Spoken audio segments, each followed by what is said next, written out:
안녕하십니까. JTV 저녁 뉴스입니다. 전주시가 민선 6기 들어 항공대대 이전지를 임실에서 전주로 옮긴 건 불가피한 결정이었다고 밝혔습니다. 전주시는 송화진 도지사가 항공대대 이전 갈등은 자신이 전주시장 시절 임실로 옮기려던 걸 바꾸면서 생긴 일이라고 밝힌 것에 대해 민선 5기 때 국방부가 임실 이전 불가로 결론을 내면서 전주시 도도동으로 이전지를 바꿨다고 말했습니다. 전주시는 또 송화진 지사가 시장이던 민선 4, 5기 시절 모두 4차례에 걸쳐 임실군의 항공대대를 옮기지 않겠다는 공문을 보내기도 했다고 밝혔습니다. 완주군이 전주시와 국방부에 공문을 보내 전주대대의 봉동 이전 계획을 철회해 줄 것을 정식으로 요구했습니다. 완주군은 전주시에 보낸 공문에서 이해 당사자인 완주군과 구체적인 협의가 전혀 없었고 주민 설명회도 하지 않은 것은 명백한 법적 흠결이 있는 것이라면서 전주대대의 완주군 내 이전을 즉시 철회하라고 요구했습니다. 완주군은 또 국방부와 3호사단으로 공문을 보내 같은 취지의 내용을 전달하고 전주대대 이전 계획을 백지화하라고 요구했습니다. 육촌 동생을 비서관으로 채용해 친인척 채용 논란을 일으킨 더불어민주당 안호영 의원이 해당 동생을 의원 면직했습니다. 안호영 의원은 육촌 동생이 17대 국회부터 다른 의원의 보좌진으로 활동해 이런 경력을 인정해서 비서관으로 채용했지만 결과적으로 유권자들에게 실망을 안겼다며 육촌 동생을 비서관에서 의원 면직시켰다고 밝혔습니다. 안 의원은 앞으로 겸손한 마음으로 바른 정치를 위해 최선을 다하겠다고 말했습니다. 국기원이 연수 업무를 무주 태권도원으로 옮겨 수행합니다. 국기원은 오는 8월부터 무주 태권도원에서 태권도 지도자 교육과 연구 등 연수 업무를 수행하기로 했다고 밝혔습니다. 국기원은 연수 기능을 시작으로 태권도원으로 전체 이전을 추진하겠다고 밝혀 대한태권도협회 등 다른 태권도 기관 이전에 영향을 미칠 것으로 보입니다. 익산 미륵사지와 왕궁리 유적 등 100제 유적이 유네스코 세계유산에 등재된 뒤 방문객이 크게 늘어난 것으로 나타났습니다.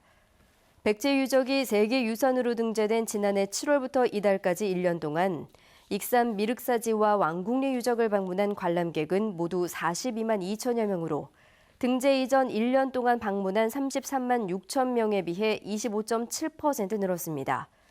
특히 이 기간 외국인 관람객이 1,400여 명에서 4,700여 명으로 3배 이상 늘어난 것으로 집계됐습니다. 익산 폐석산의 1급 발암물질이 포함된 지정 폐기물을 불법 매립한 사실이 보도된 뒤 해당 지역 주민들이 크게 반발하고 있습니다.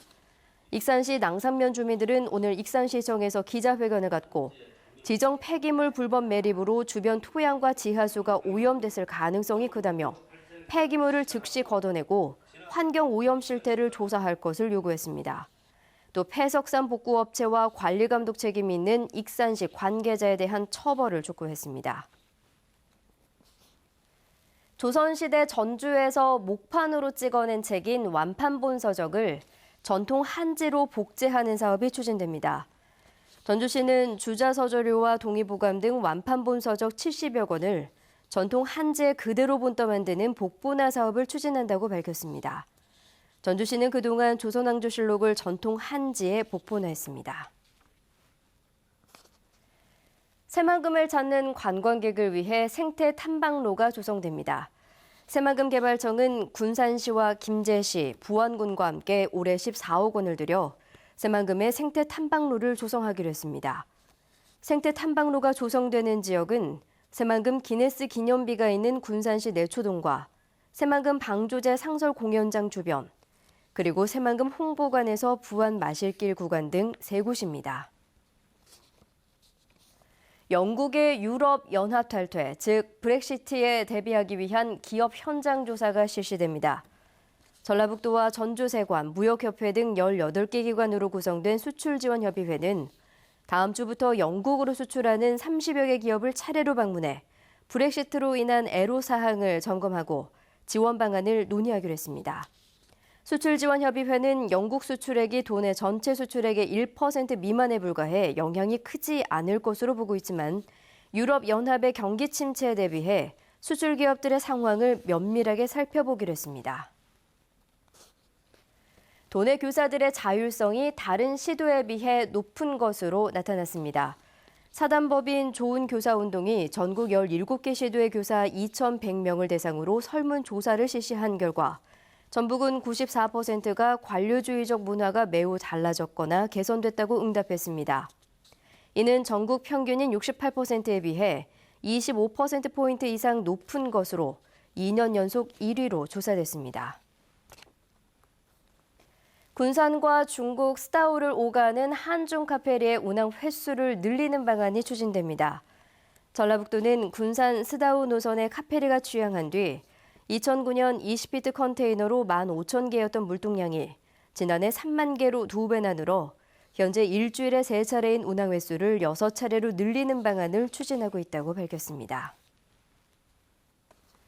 전북 시민사회단체로 구성된 옥시 제품 불매 전북 행동이 가습기 살균제 사건에 대한 검찰 수사 확대를 촉구했습니다. 이들은 검찰이 옥시 등 가해업체 일부 책임자를 기소하는 것으로 수사를 마무리 지으려 한다며 살균제 참사에 책임이 있는 다른 제조업체와 정부 관계자에 대해서도 수사를 확대해야 한다고 주장했습니다. 옥시 제품 불매 전북 행동은 또 제2의 옥시를 막기 위한 국민 서명운동을 벌여나갈 계획입니다. 어려운 가정 형편 때문에 병원비를 내지 못했던 60대 여성이 34년 만에 병원비를 갚았습니다. 전주예수병원은 1982년 교통사고로 3년간 투병했던 환자의 아내 강모 씨가 당시에 감면받았던 병원비 710만 원을 보내왔다고 밝혔습니다. 병원 측은 강 씨가 보낸 병원비를 형편이 어려운 환자를 돕는 데 사용할 계획입니다. 전주지법 형사 3단독은 같은 교회에 다니던 교인과 말다툼을 벌이다 손가락을 물어 절단시킨 혐의로 기소된 80살 최 모 씨에게 벌금 400만 원을 선고했습니다. 최 씨는 지난해 9월 전주의 한 교회에서 신임 목사 부인과 관련한 투표 문제로 77살 모 씨와 말다툼을 벌이다 손가락을 물어 자른 혐의로 기소됐습니다. 전북은 오늘 완주 31.8도, 전주와 정읍 30.5도 등 더웠습니다. 밤까지 동부 내륙에는 대기 불안정으로 소나기가 오는 곳이 있겠습니다. 내일은 장마전선의 영향으로 오후부터 비가 내리겠습니다. 모레까지 예상 강우량은 30에서 100mm입니다. 바람이 강하게 불고 천둥과 번개가 치는 곳도 있겠습니다. 낮 기온은 26도에서 28도로 오늘보다 낮겠습니다. 전주기상지청은 다음 주 수요일까지 장맛비가 이어지겠다며 많은 비로 피해를 입지 않도록 주의를 당부했습니다. 네, 잠시 후 방송될 JTBC 8시 뉴스 예고입니다. 송하진 지사가 어제 항공대 이전 갈등은 당초 임실 이전 계획을 민선 6기 전주시장이 변경해서 생긴 일이라고 말했는데요. 전주시는 오늘 이에 대해 이미 민선 5기 때 임실 이전은 불가능하다고 결론이 났고 송 지사가 시장이던 민선 4, 5기 때 4차례나 항공대를 임실로는 옮기지 않겠다는 공문을 보냈다고 응수해 파장이 커지고 있습니다.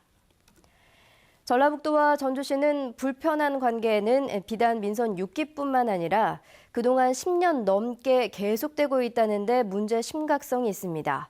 도내 대표 단체장인 도지사와 전주시장의 반복되는 갈등이 과연 지역 발전을 위해 바람직한 일인지 집중 취재했습니다. 지방의원의 상임위원회 배정을 둘러싼 이권 개입 논란과 추태가 또 불거졌습니다. 친형이 폐기물 업체를 운영하는 한 도의원은 관련 상임위인 환경복지위원회에 배정됐고 인기 있는 상임위로 가려는 다툼으로 본회의가 3시간 넘게 정회되는 소동까지 빚어졌습니다. 잠시 후 8시 뉴스에서 자세하게 전해드리겠습니다.